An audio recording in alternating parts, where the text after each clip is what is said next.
అందరూ బాగున్నారా? సరే అయితే నేను ఈరోజు ఒక కొత్త మెసేజ్‌తోని రన్ చేద్దామని అనుకుంటున్నా. నేను నిన్న మొబైల్‌లో ఒక మెసేజ్ చూసాను. అది నాకు హార్ట్‌కి చాలా బాగా టచ్ అయింది. చాలా బాగుంది కూడా ఆ మెసేజు. చూడండి, అబ్దుల్ కలాం గారు మనకు చెప్పారు ఆ మెసేజు. అది ఎలా ఉందంటే, ఏడిస్తే నమ్మకాన్ని కోల్పోతామట. అవునా కదా! ఒకరి ముందు మనం ఏడ్చామంటే కంపల్సరీగా అదొక చులకనలా చూస్తారు. వాళ్ళ దగ్గర నమ్మకం కోల్పోతాం చిన్నదానికి, పెద్దానికి ఏడిస్తే.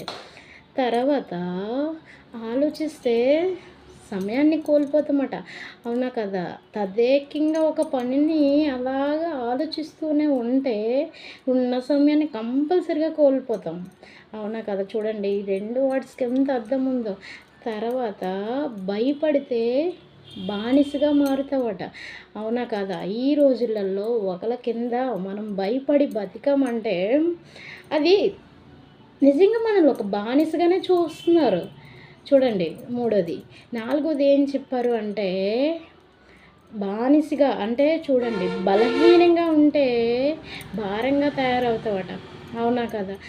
ఈ రోజులలో మనకి మనం కష్టపడి బతుకుతేనే ఎదుటి వాళ్ళ కింద మనం బలహీనంగా ఉంటే వాళ్ళకి భారంగానే తయారవుతాం.